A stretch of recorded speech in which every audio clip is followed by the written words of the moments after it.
Today we are going to teach a dog how to surf. So we have Jess and Miles here and Niswa the Golden Retriever, who's basically a professional surfing dog. Niswa's been surfing about 10 times over the last 2 years, and in those 2 years we've learned a lot of helpful tips and tricks to hopefully make the process a little bit easier for you to teach your dog how to surf.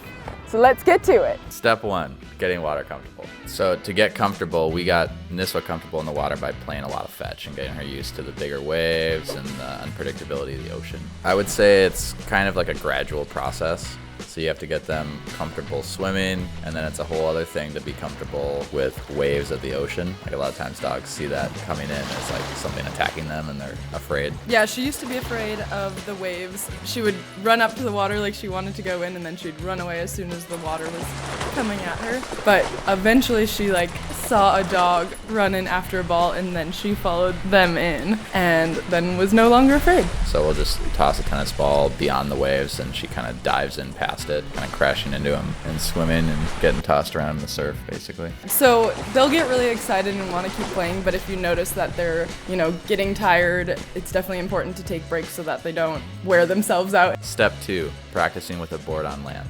We started with Niswa by letting her sit on the board and practicing just getting comfortable to being on an object and staying there, staying put, so that when she's moving in the water, she wasn't jumping off the board. We would start by having Niswa sit on the board, then lie down on the board and making sure she'll stay put so that she can practice just being on the board and then getting comfortable with not jumping off as soon as the wave is pushing her. To get her to stay on the board and want her to stay still, we would give her a lot of praise, sometimes treats or toys, like something that would get her attention, and just encouraging her to sit still and stay put on the board. Step 3, picking her up and placing her on the board in the water.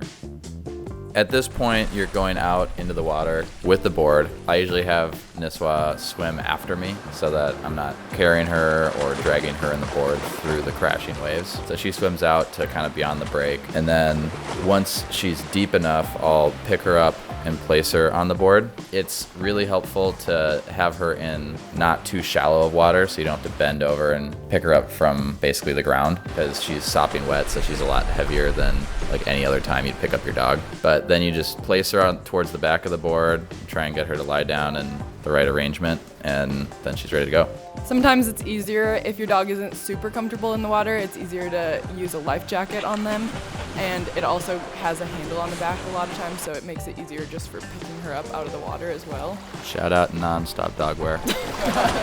If I'm treading water, I won't be able to pick her up out of the water. So something waist high or chest high, but if it's down at your knees or your ankles, you're doing a lot more work to lift the dog. To get her to chase me out of the water, I would bring a tennis ball with, and she'd want to chase that, and then we'd get to where we want to be with the board. Figuring out where to pick her up in the water was a little bit of trial and error. When I pick her up and put her on the board, she's like trying to get out of the water and trying to get on some sort of a rest, so she's happy to be on the board and wants to stay on. Step 4, knowing your environment and being ocean safe.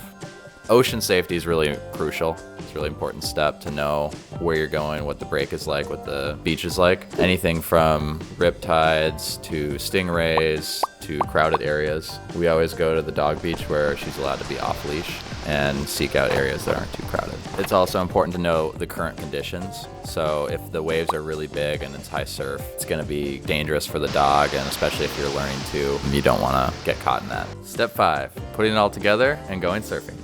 Niswa, you want to go surfing? Oh. Step 5 is kind of the culmination of all the things that you've worked on up to that point. And at this moment, you have the dog on the board, out with the waves, and it's your job to figure out and pick the correct wave to put your dog on. So you find that moment and then just give her a shove, push the board in with the wave, and she'll catch it.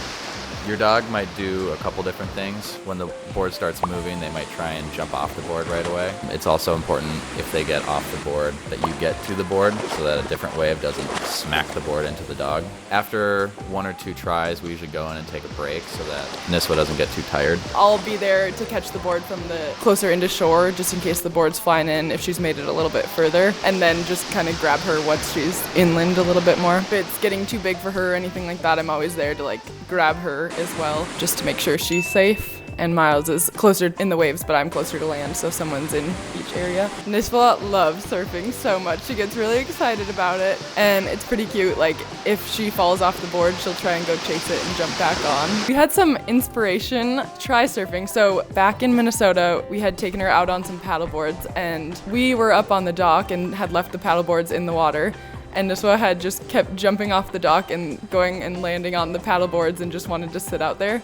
So we figured she seemed to like the paddle boards a lot and kind of inspired us to want to try surfing with the dog, and we hadn't seen that ever in person. So it was a lot of trial and error, but we kind of figured out ways that made it easier for us and her. She actually took to surfing pretty quickly. She's always been pretty good at trying new things in general, and surfing was just another one of those things. We kind of just threw her into it, but she picked it up really fast and was enjoying it from the beginning. For anyone who is starting out and might be interested in trying surfing with your dog, just remember it will take time. You have to be patient. Just keep giving it a good effort and have fun with it, and make sure your dog is having fun too.